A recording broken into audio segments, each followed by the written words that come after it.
La mayoría de mexicanos alguna vez nos hemos preguntado, ¿qué hubiera pasado si nuestros antepasados no hubieran sido conquistados?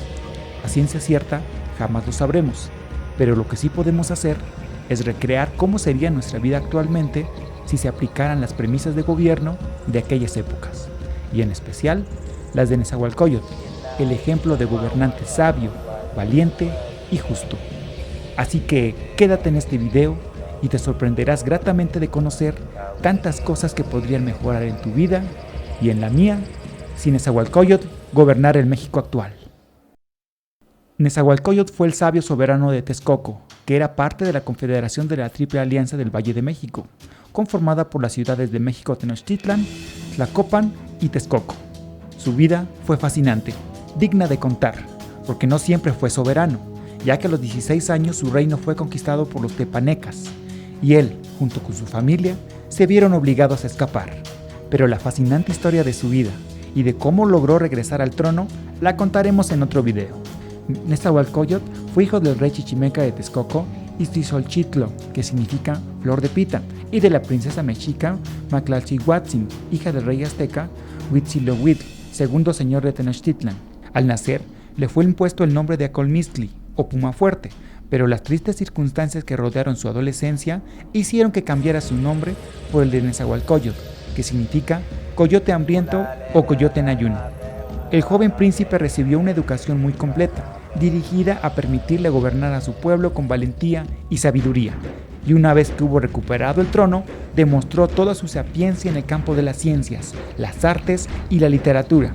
Así su amplia formación intelectual se traducía en una elevada sensibilidad estética y un gran amor por la naturaleza, que quedaron reflejados no solo en la arquitectura de la ciudad, sino también en sus manifestaciones poéticas y filosóficas.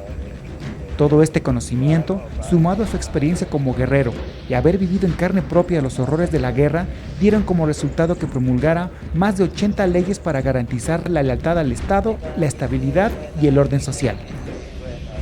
Y es en esa parte donde podemos aplicar a nuestros días sus leyes, que aunque duras, siempre fueron a los ojos del gobernante justas para su pueblo. De antemano, en nuestros tiempos Nezahualcóyotl prohibiría el alcoholismo y el consumo de cualquier otro tipo de droga, ya que su ley antialcoholismo decía textualmente: porque han sido los dioses los que a menester nos han dado la conciencia y el razonamiento, el juicio para elegir lo que es mejor para cada uno, pero aquel que se prive de juicio no es digno de tener casa ni sustento, porque entonces se convierte en una bestia, que pierde el control sobre sus actos. Ya no puede ser enjuiciado ni enjuiciar. Convertido en bestia, se transforma en un ser despreciable y destructor, aniquilador de los valores esenciales de la cultura. Es por ello que estas leyes buscan evitar que haya más perjuros, más borrachos sobre la tierra. A consecuencia de esta ley, a la persona que se le sorprendía ebrio, por primera y única ocasión, se le trasquilaba la cabeza, para que todos supieran públicamente su condición de vicioso. En la segunda vez, el pueblo entraba a su casa y se apoderaba de todo cuanto tuviera. Después, la casa era incendiada y de esta manera ya no incurriría en aquel delito tan grave.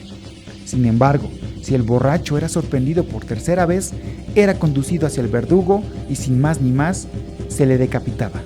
De esta manera, el delito de ebriedad casi desapareció del imperio azteca, y digo del imperio porque más tarde ciudades vecinas adoptarían también estos mandatos como propios para mantener el orden. Nezahualcóyotl fue un hombre de contrastes, ya que se cuenta en los códices que tomó de propia mano la vida de varios reyes y participó en más de 40 batallas y no perdió ninguna. Fue un guerrero feroz e indomable. Sin embargo, aunque suena increíble, era también un sensible poeta, amante de la naturaleza, la fauna y el conocimiento. Por eso, y a sabiendas que la educación es la base de la prosperidad del país, promulgó una ley para que todo niño fuera obligado a estudiar, y con ese acto se instauró en el mundo la educación obligatoria, 300 años antes que lo hicieran los Estados Unidos. Y esa ley no solo quedaba ahí. También Nezahualcóyotl creía que todos aquellos jóvenes que tuvieran talentos para la ciencia, el arte o la poesía eran seres que bendecían a la tierra. Por lo tanto, promulgó una ley que ordenaba que todos aquellos que tuvieran algún talento en las artes o en las ciencias fuesen integrados a escuelas de alto rendimiento y que el Estado fuera quien financiara sus investigaciones, así como sus alimentos y su vivienda. También estableció leyes a favor de la fauna y las plantas. Un ejemplo de esto fue que mandó a construir lo que se considera el primer jardín botánico del mundo, un lugar de ensueño llamado Texcoatzingo, un inmenso bosque que recopilaba la mayor cantidad de especies de plantas de todo el imperio azteca, y además funcionaba como un zoológico con todas las especies conocidas en el mundo prehispánico. También mandó a construir otro zoológico más en Chapultepec para que toda la población conociera la belleza de los animales.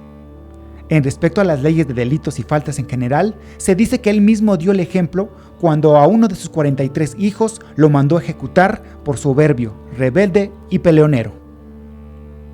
En cuanto a los delitos menores, ordenaba como sentencia poner alguna marca a los infractores en su primera vez, una marca diferente que lo distinguiera como reincidente, y por último, la muerte, si aquel individuo no había comprendido la situación en que se encontraba.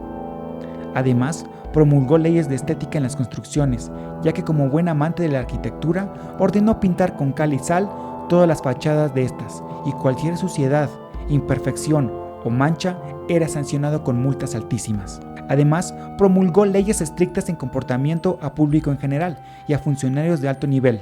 La corrupción se le castigaba con la decapitación, todo esto con el propósito de tener paz y armonía en su reino. Como te diste cuenta, la forma de gobernar del rey Nezahualcóyotl es un ejemplo del orden y rigor de cómo vivían nuestros antepasados, y también es un buen motivo de debate si le vendrían bien o no a nuestro país algunas de estas leyes si se aplicaran en nuestros días. Para mí, es un orgullo y un placer que te hayas quedado hasta esta parte del video y hayas conocido algunas leyes del más sabio y más ilustre rey Chichimeca. Para finalizar, te leo parte del poema que, si eres curioso, te has dado cuenta que está escrito en el billete de 100 pesos.